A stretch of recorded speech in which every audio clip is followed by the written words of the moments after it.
Olá, tudo bem com você? Hoje a nossa aula é sobre joelho e eu vou falar especificamente no trabalho de flexibilidade, no trabalho de alongamento e como esse trabalho é essencial para a saúde do joelho do seu aluno, tá bom? Como são as estratégias, a melhor forma de pensar nesse aprofundamento que vai além dos exercícios básicos e que faz com que você compreenda o porquê das coisas, que é isso que vai te diferenciar na sua profissão. Então, hoje nós vamos falar um pouquinho sobre especificamente o desgaste da cartilagem articular, que a gente tem na articulação do joelho duas articulações, né? Tem a articulação do fêmur com a tíbia e tem a articulação da patela com o fêmur, que é a articulação patelofemoral. Então, hoje eu vou me ater um pouco mais a essa articulação patelofemoral e a gente vai procurar entender como que o trabalho de flexibilidade bem feito pode diminuir o estresse na articulação e fazer com que o joelho do seu aluno fique muito mais saudável, com menos forças compressivas, tá bom? Mas para que a gente possa aprofundar e para que vocês tenham essa visão avançada, eu vou compartilhar minha tela, porque eu consigo mostrar em 3 dimensões para você como que isso funciona, tá bom? Então vamos dar uma olhadinha aqui na tela compartilhada.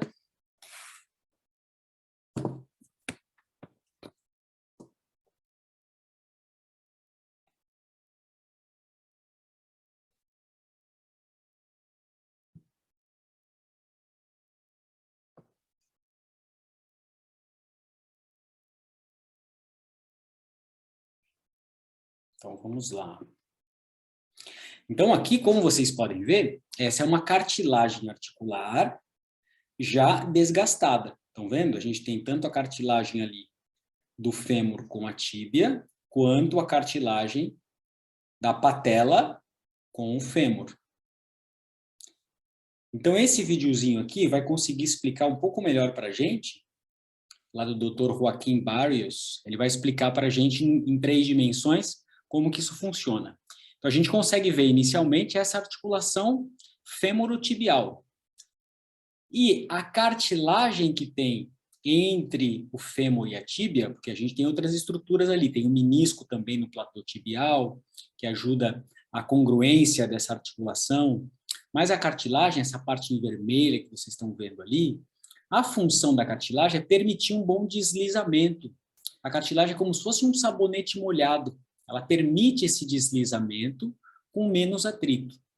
Mas por conta das situações compressivas, o próprio sedentarismo, desequilíbrios musculoesqueléticos, essa cartilagem, no decorrer dos anos, com uma lesão crônica, vai se degenerando e a gente tem 4 graus de degeneração, desde o grau 1, que é uma degeneração leve, até o grau 4, que é uma degeneração onde já chega osso com osso e fica nessa condição como vocês estão vendo. Então, o nosso papel como personagens que querem dominar as técnicas de prevenção às lesões e trazer mais função para o seu aluno e, consequentemente, melhor performance, o que a gente precisa olhar é para essas forças que existem, compressivas, que aumentam essa sobrecarga, como vocês estão vendo aí. Compreendendo o que aumenta a sobrecarga dessa articulação e para essa cartilagem, a gente pode entrar com uma estratégia justamente para restaurar a função, para trazer função o que não está funcional. E aí, consequentemente, você previne as lesões, uma cartilagem que já estava desgastando ali um grau 1, por exemplo, você consegue estabilizar, não deixa que isso vá para um grau 2, 3 e 4, até a pessoa precisar de uma cirurgia. E, ao mesmo tempo que você previne a lesão, você aumenta a performance. Tá bom? Então, deu para ter uma ideia inicial de como isso acontece. E agora nós vamos olhar um pouquinho aqui para a articulação e para os músculos que atravessam essa região do joelho e do quadril. O que acontece? Quando a gente fala, então, nessas forças compressivas e o que aumenta o estresse, vou até tirar meu compartilhamento um pouco para eu ficar com a tela aqui um pouco maior. Quando a gente fala nesse desgaste da cartilagem, nessas forças compressivas, quando a gente fala especificamente desse desgaste patelofemoral, que é o que eu quero falar hoje, a gente tem 4 causas principais da síndrome patelofemoral da condropatia. A primeira causa é a mecânica anormal dos membros inferiores, que seria uma pelve mais larga e um ângulo Q aumentado. Então, o fêmur já vem numa posição diagonal que compromete uma boa congruência, um bom encaixe entre a patela e o fêmur. Mas hoje eu não vou me aprofundar nisso com vocês, porque esse é um tema para uma aula sozinha. Depois a gente tem 2 fatores que andam juntos, que são os encurtamentos musculares, que aumentam também essa compressão patelofemoral, e a gente tem o desequilíbrio de forças que chegam à patela, principalmente desequilíbrio de força entre vasto medial oblíquo, que estabiliza essa patela medialmente, e o vasto lateral, que estabiliza essa patela e puxa essa patela lateralmente. Esse equilíbrio de forças é muito importante.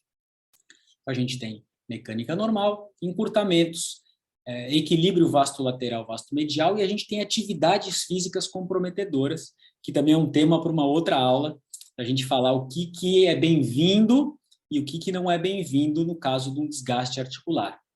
Mas falando especificamente hoje nos encurtamentos musculares e nessa relação vasto-medial oblíquo e vasto-lateral, o que é importante a gente deixar claro é que todos os grandes mestres do movimento, os grandes estudiosos do movimento humano, entre eles a gente tem o Gray Cook, que é um grande mestre, a gente tem o Paul Chek, por exemplo, que é outro, e fora outras grandes referências, eles deixam muito claro para a gente que quando a gente pensa em restaurar a função, quando a gente tem ali um desequilíbrio músculo-esquelético, e a gente precisa restaurar esse desequilíbrio músculo-esquelético para restaurar a função e melhorar o movimento, o primeiro passo para que isso aconteça é a liberação miofascial junto com o trabalho de mobilidade. Então, eles deixam muito claro que a mobilidade vem sempre primeiro. Então, esse é um ponto que eu já preciso que você, como personal clínico, que está aqui buscando se aprofundar nas lesões musculoesqueléticas e como trazer mais função para o seu aluno, compreenda que quando você encontrar um desequilíbrio musculoesquelético no seu aluno, o primeiro passo para que essa restauração da função seja eficiente é trabalhar com a liberação miofascial e trabalhar com exercícios de mobilidade e flexibilidade, porque são técnicas e estratégias que abrem o caminho. E aí eu vou, na aula de hoje, explicar um pouco melhor para vocês a importância disso. Porque na faculdade não nos ensinaram isso com mais profundidade. Mas se a gente olha diretamente para o trabalho de força, para o trabalho de estabilidade, a gente não consegue fazer um trabalho tão eficaz porque a gente tem muitas forças antagônicas ali brigando e a gente precisa primeiro abrir esse caminho para que tudo flua com mais facilidade. E aí, durante a aula de hoje, eu vou tentar explicar isso com mais clareza para vocês, tá bom? Então, quando a gente fala, eu vou explicar um pouquinho também sobre a liberação miofascial, a importância dela, mas é importante a gente entender que os músculos que atravessam o joelho, e principalmente os que atravessam o joelho e o quadril, são músculos que a gente precisa dar uma atenção um pouco maior, porque é justamente o encurtamento desses músculos que vão aumentar as forças compressivas patelofemoral, tá bom? Então, vou voltar ao meu compartilhamento aqui para vocês poderem enxergar essas musculaturas em 3 dimensões, que fica mais fácil a compreensão.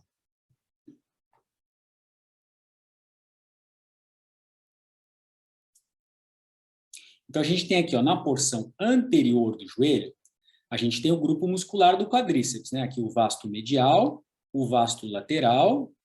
Esse aqui é o reto femoral, que é o mais superficial, e é o único que atravessa, do grupo do quadríceps, é o único que atravessa, vamos dar uma olhada só nele. Ó. Esse é o reto femoral.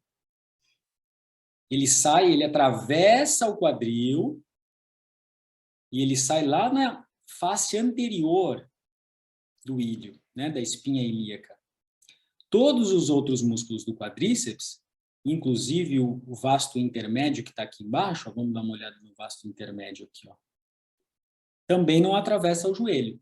Mas a gente precisa se dar conta que todos eles estão presos na patela e penso em encurtamento desses músculos, vão fazer o quê? Vão tracionar essa patela superiormente.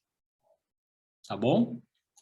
A gente tem também músculos na parte lateral, na parte medial, aqui é o grácil, por exemplo, que é um adutor que atravessa o joelho, e a gente tem coladinho com o grácil aqui já o semitendinoso e o semimembranoso, que estão aqui atrás, que também atravessam o joelho, e o bíceps femoral, que é esse grupo posterior, também são muito relevantes em termos de aumentar essas forças compressivas. Então, o ganho de flexibilidade dessa musculatura é muito importante, até porque esses isquiosurais aqui, eles também atravessam o quadril, ó, eles estão presos lá no isquio, lá na pelve. Então, esse isquiosural encurtado, ele vai tracionar a pelve posteriormente. Quando ele traciona a pelve posteriormente, o que ele faz? Ele aumenta a tensão lá no reto femoral. Isso aqui é um pouquinho mais complexo de entender, mas aí aos pouquinhos a gente vai se aprofundando. Então, o isquiosural encurtado traciona a pelve posteriormente e a parte anterior da pelve vai fazer o quê? Ela vai subir, né? Então, a gente tem uma retroversão pélvica. Isso aumenta a tensão no reto femoral. E aí o reto femoral que a gente acabou de ver vai puxar essa patela e vai aumentar essa força compressiva patelofemoral. Então, também é fundamental trabalhar a abertura, o distensionamento e o alongamento dos isquiosurais. Já aqui na parte lateral da coxa, a gente tem essa estrutura aqui, que é o trato iliotibial. Esse trato iliotibial, ele começa, ele é uma faixa de tecido conjuntivo, ou a banda iliotibial, né, uma faixa de tecido conjuntivo bastante resistente e que tem a origem lá no ilho, mas não só no ilho, ela tem também essa emenda aqui, ó, com o glúteo máximo. Olha como as fibras do trato iliotibial têm origem também no glúteo máximo e no tensor da fáscia lata. Então, é uma cadeia que se comunica. E esse tensor da fáscia lata que vai para o trato iliotibial, aqui, ó, a gente tem na banda iliotibial, ela tem aqui o retináculo superficial oblíquo. Esse retináculo superficial oblíquo, ele sai do trato iliotibial, ele sai da banda iliotibial e ele se liga à patela. Então, a gente consegue entender que toda essa cadeia lateral do trato iliotibial, que chega até o tensor da fáscia lata, que chega até o glúteo máximo, também essas forças, né, de tração, de encurtamento, chegam até a patela e puxam essa patela lateralmente. Então, aqui a gente já começa a ver essa relação da patela ter uma tendência a se lateralizar. E aí vai abrir o espaço para a gente poder falar dessa relação vasto medial oblíquo e do vasto lateral. Porque o que acontece? Como a patela tem uma tendência natural a se lateralizar, a ir aqui para a direita, o que acontece? É muito comum a tentativa, né, de ativar mais o vasto medial que está por aqui, ó.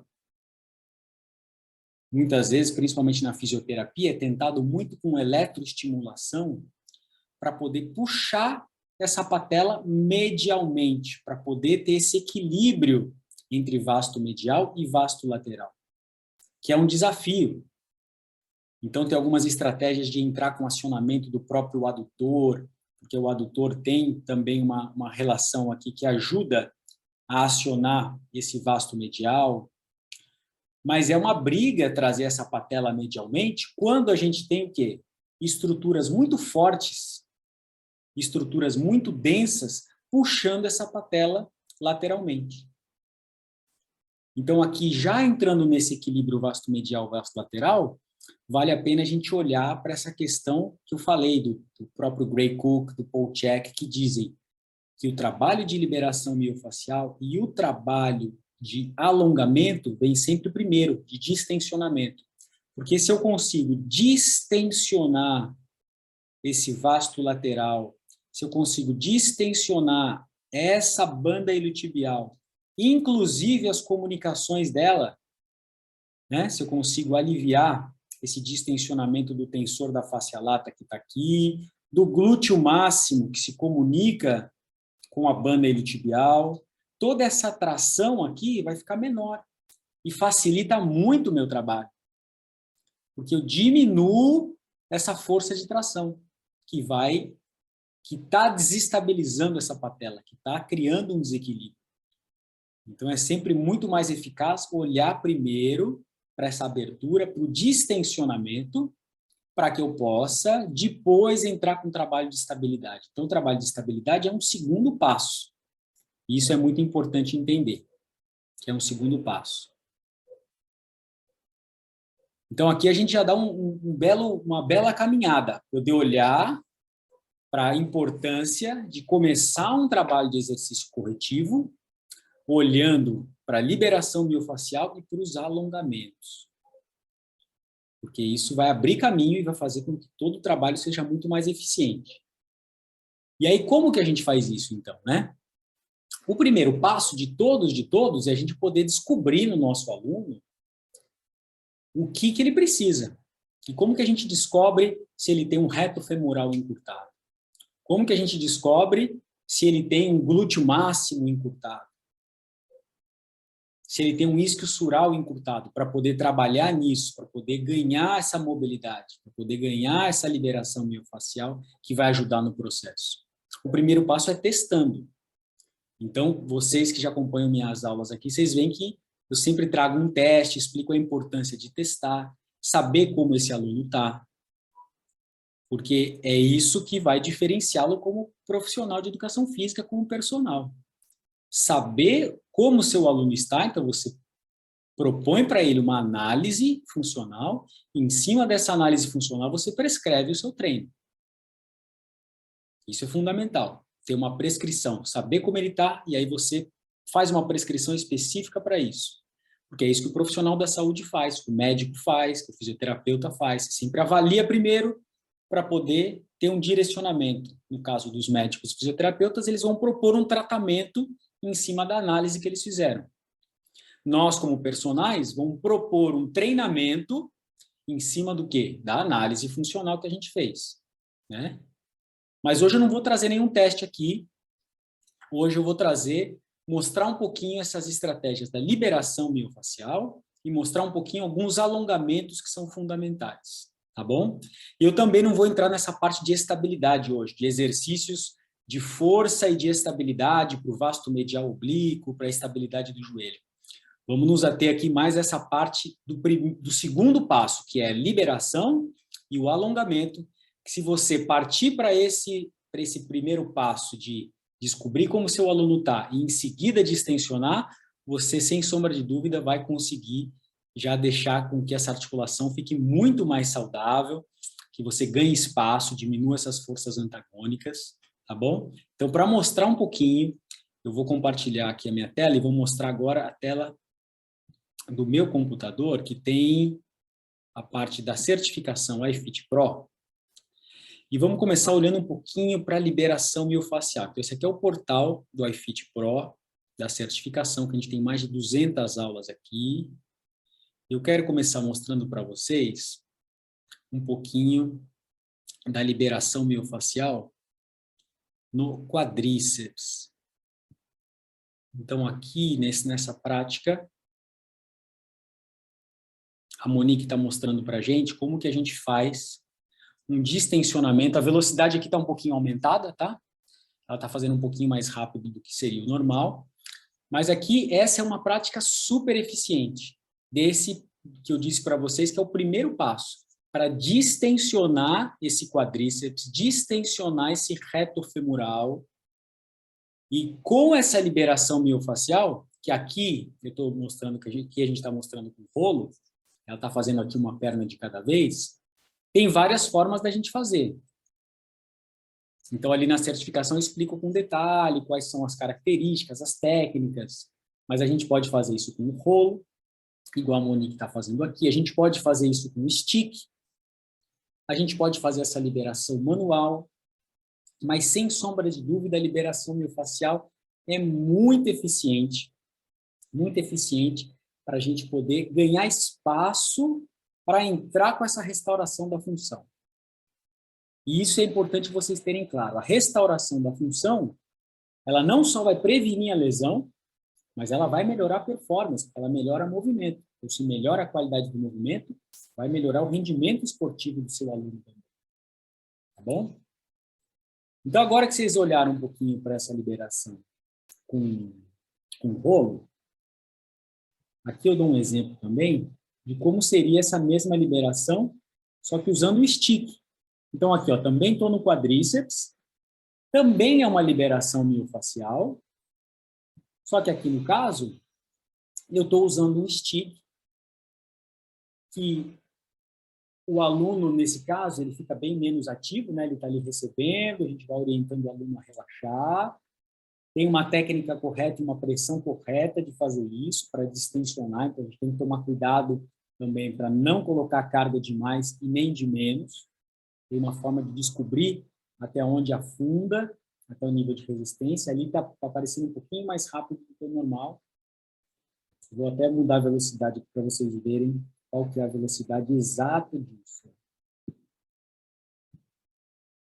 Vou voltar um pouquinho.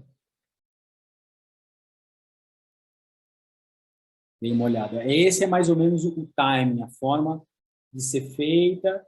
Não é muito rápido nem muito devagar. E eu vou procurando as aderências miofaciais e distensionando a musculatura desse aluno, abrindo o caminho para que eu possa entrar em um trabalho de flexibilidade. Então, feito isso, eu posso fazer com rolo, com stick ou manual. Vou até mostrar o manual para vocês também. Olha o manual aqui na própria banda iliotibial, tá vendo? Liberação manual, banda iliotibial.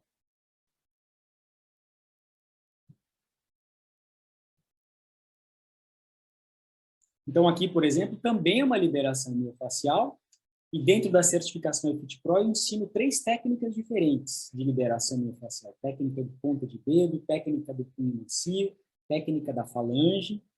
Uma quantidade de creme, ó, bem pouquinho creme mesmo, o creme some na mão, e aí a gente faz toda a estratégia de afundar até o nível de resistência para poder distensionar essa banda iliotibial. Eu expliquei para vocês que a banda iliotibial tem uma ligação com a própria patela, pelo retináculo superficial oblíquo. Então é importante ter essa abertura, esse distensionamento, né? Então essa técnica que eu estou mostrando agora é uma técnica do punho macio. E como que eu faço essa técnica? Como que eu afundo até o nível de resistência para poder acessar esse tecido miofacial? E a vantagem da liberação manual é que a gente tem essa percepção tátil. Então, através do toque, a gente consegue sentir aonde estão essas aderências miofaciais. Aonde que eu preciso dar mais atenção? Aonde que eu tenho possibilidade de maior ganho, de abertura, de distensionamento. Tá bom? Então, passado por esse passo, que é essa abertura do caminho da liberação miofacial, o trabalho de mobilidade e de flexibilidade agora vai ficar muito mais eficiente, muito mais eficaz.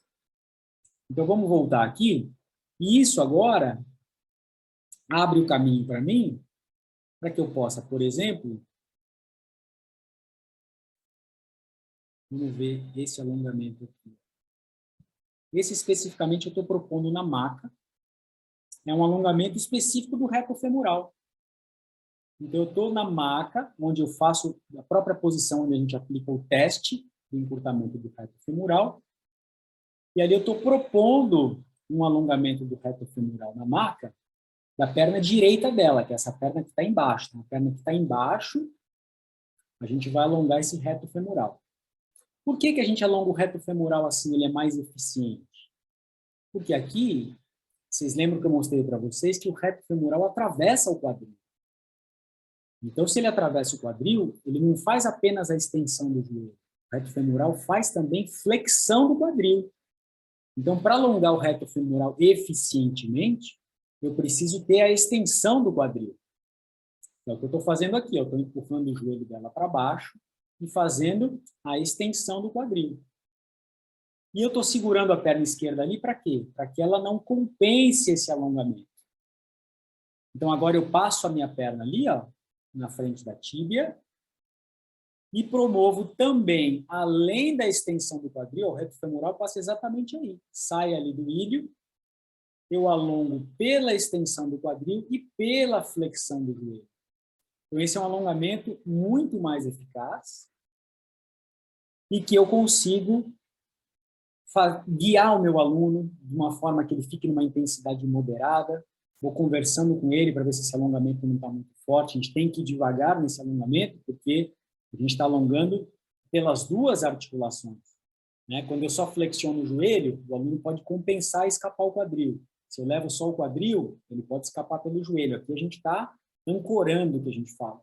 A gente está ancorando a lombar ali na maca, ou mantendo a extensão do quadril e a flexão do joelho.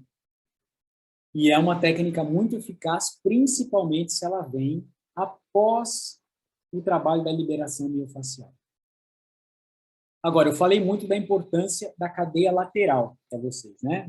Dessa banda iliotibial. Então, eu quero mostrar também um alongamento que eu uso bastante, que é um alongamento da própria banda iliotibial no solo. Porque a banda iliotibial ela não é tão fácil de alongar. Não é tão fácil de alongar, porque ela tem todo esse padrão lateral. Tem duas formas de alongá-la eficientemente. Uma delas é na própria maca, que outro dia eu mostro para vocês. Mas essa é muito prática e vocês já podem aplicar com o aluno de vocês no dia a dia, porque é uma prática no chão, aonde você vai apoiar, ali no caso, a minha perna direita está apoiada do lado da perna direita da Monique. Então, é perna direita com perna direita, para a gente poder ancorar. E aí eu pego a perna esquerda dela, lá por baixo, lá embaixo, não subo muito não, e apoio sobre a minha perna esquerda. Então eu tenho a perna direita sobre perna direita e perna esquerda sobre perna esquerda. Quando eu simplesmente faço isso, esse alongamento, eu vou alongar toda essa cadeia lateral. Só que qual a compensação? Percebe que o quadril dela já começa a girar um pouco? Olha como ela está fugindo um pouco já do alongamento.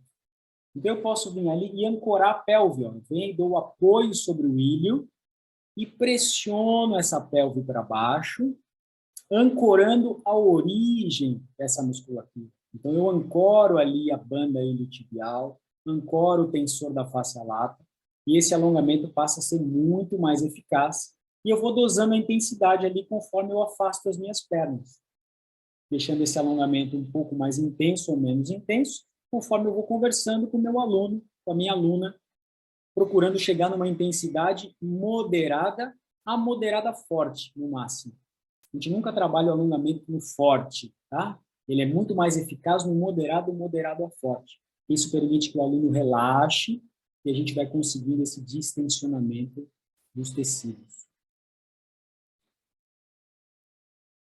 Então, pessoal, o que eu tinha para trazer hoje era a importância desses alongamentos para o ganho de saúde da articulação do joelho, e acabei de me lembrar que eu esqueci de mostrar um alongamento para vocês, que eu queria mostrar. Então, vamos voltar lá, eu vou mostrar para vocês. Ficou faltando o alongamento dos isquiosurais. É um alongamento muito interessante também. Vamos dar uma olhadinha aqui. Ele está no módulo de quadril, que a gente tem dois módulos de quadril, módulo 1 e módulo 2. No módulo 2 de quadril, a gente tem esse alongamento aqui dos isquiosurais no solo, que ele é muito interessante. Então, vocês lembram que eu estava explicando que o alongamento do isquiosural é um pouquinho mais difícil de entender, porque o isquiosural imputado, ele posterioriza a pelve.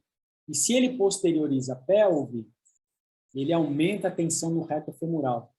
Então, ele aumenta a compressão patelofemoral. Então, essa é uma forma de alongar o isquiosural.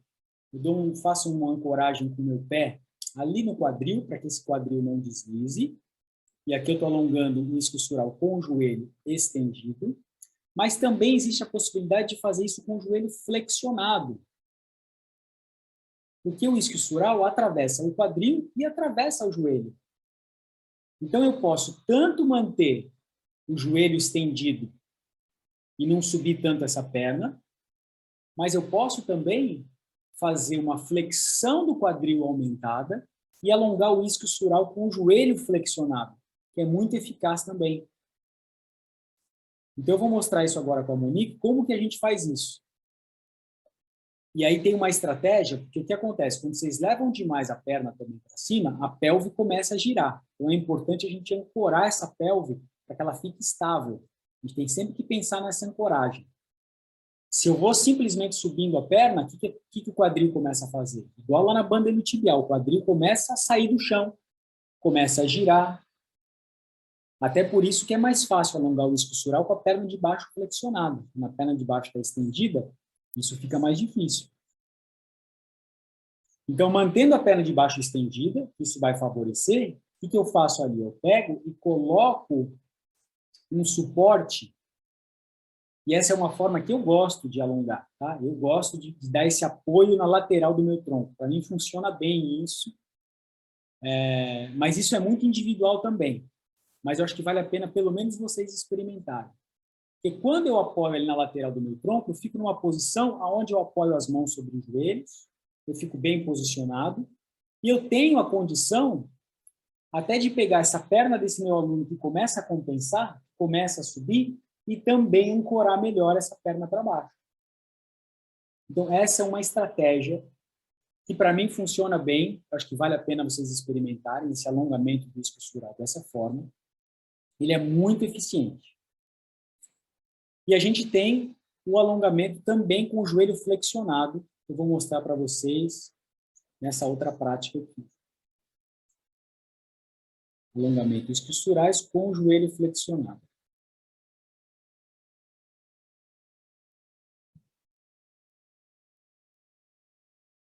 Esse alongamento eu uso bastante. É importante essa variação de ângulos, de formas, para que esse ganho de flexibilidade seja eficaz.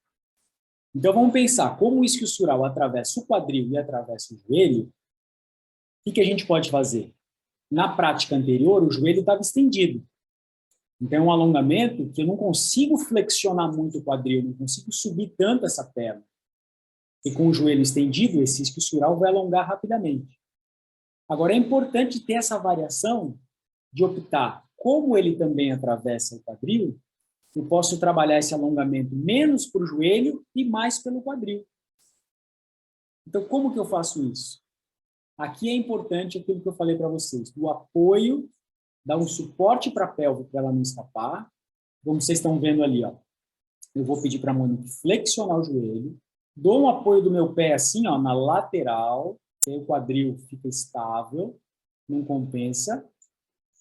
Vou um pouco mais para frente e começo a fazer o quê? Alongar esse isquiosural mais pelo quadril do que pelo joelho. Olha a posição que ela fica. E normalmente o aluno sente onde a Monique mostrou ali. Sente o isquiosural mais próximo do quadril. O joelho não está totalmente estendido, mas eu consigo alongar também o isquiosural de uma forma muito eficaz, agindo predominantemente pelo quadril e menos pelo joelho. Vocês viram aqui que quando eu tirei o pé, como a pelve dela escapou um pouquinho? Vou até voltar para vocês verem de novo. Quando eu tiro o pé, ó, a pelve escapa. Por isso a importância desse apoio do pé. Esse apoio do pé, ele ancora a pelve para que o aluno fique mais alinhado. Então, esses são dois alongamentos dos isquiosurais que eu queria trazer para vocês e lembrei que é muito importante também. Então, entrando com essas práticas, né, de liberação miofascial, como eu mostrei, e alguns alongamentos logo em seguida, para poder abrir o espaço de extensionar esses tecidos, vocês vão ver como o seu aluno já vai perceber que começa a ter mais conforto, porque você diminui essas forças antagônicas, a compressão patelofemoral fica menor. Então, é muito provável que no dia seguinte, esse aluno que sente, às vezes, já um pouquinho de desconforto, quando fica muito tempo sentado, quando faz uma corrida um pouquinho mais longa, e que já tem ali uma compressão patelofemoral nos níveis iniciais, ao entrar com esse trabalho, vocês já vão perceber o feedback deles, dizendo, nossa, eu me senti melhor, eu senti que meu joelho ficou mais leve.